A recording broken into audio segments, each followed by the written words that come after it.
Theater of Pain is making its grand return in Season 2 with some great improvements. Let's not waste any time and dive right in. 1 minute boss guides for Theater of Pain, let's go.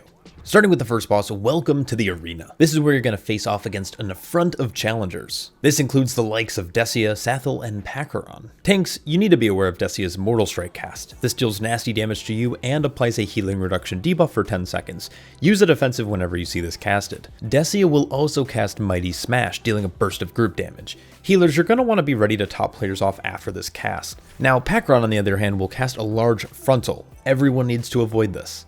He will then cast Noxious Spores occasionally. Players will want to not only dodge these swirls, but ideally bait them near each other at the edge of the arena since they do leave growing pools on the ground. Once these spawns, tanks, you're going to want to move the bosses away to give players room. Lastly, we have Sathel. This is the priority target since he can do some of the nastiest group damage. Withering Touch is a debuff that can be dispelled, but does some high damage to players. Searing Death then requires players to spread out. Whenever this overlaps with Desia's Mighty Smash, this will always be the most dangerous part of the encounter.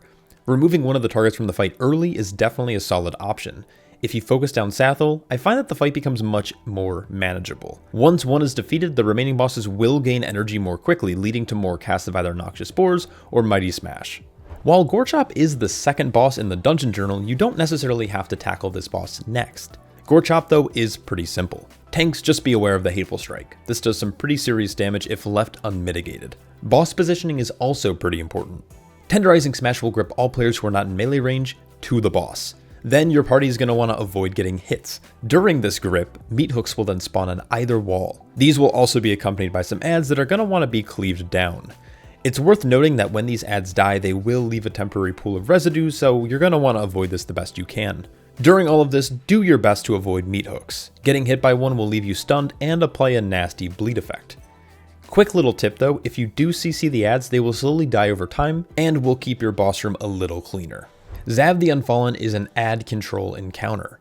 Shortly into the fight, you will spawn an impressive banner. The longer this banner persists, the slower your party becomes. Over time, you'll become extremely immobilized. This is going to become problematic during the Might of Maldraxxus combo. This has Xav leaping to the center of the room and targeting players with large frontals and area denial. You'll have no problem doing this if you aren't slowed by 70%.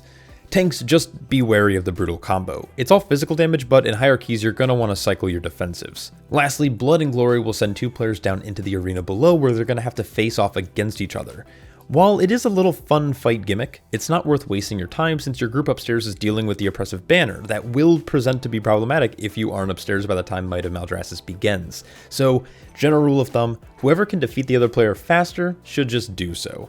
Basically, kill banners and Xav will eventually fall. Kul'tharok has seen a pretty sizable overhaul and the fight generally feels much better than its previous iteration. Shortly after starting combat, the entrance of the room will close, so be sure you're inside. The Death Spiral cast will spawn 4 orbs that will rotate in opposing directions around the room. They deal a significant amount of damage to non-tank players, so do your best to avoid them. Well of Darkness is a cast that affects 2 players. Make sure you try to spread out with these, and healers, be sure to focus heal them. Tanks, during all of this, Kul'tharok will target you with a frontal called Neurotic Eruption. Be sure to use a defensive here since it is a sizable amount of shadow damage. Lastly, the boss will target all 5 players with Draw Soul. You're going to want to do your best to stack these before the cast finishes. It'll spawn 5 adds that players will need to prevent from hitting the boss. You can do this through crowd control and focused damage. If any add happens to connect with the boss, it's most likely GG. The fight generally is just a rinse and repeat with a series of these mechanics. Once Kul'tharok falls, you'll use the portal to reach the entrance of the Theater of Pain. Or if these bosses are defeated, it's time to head back to the surface to face off against Mordretha, the Endless Empress. This is a 2-phase encounter. Throughout the fight, tanks will need to be wary of the Reaping Scythe cast. This deals massive shadow damage to the primary targets. Your group will then want to make sure they're avoiding the Dark Devastation cast. This is going to target a random player and is a large rotating frontal that deals lethal damage if struck.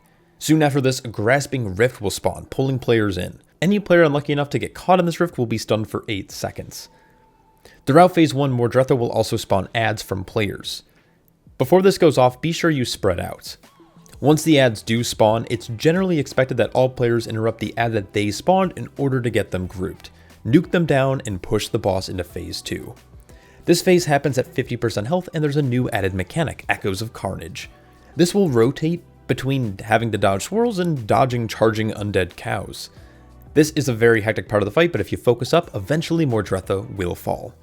And congratulations, you've conquered the Theater of Pain. Well played. A massive shout out to all my Patreon supporters, because without them, there wouldn't be content like this. Best of luck, and I'll catch you all in the next one. Peace.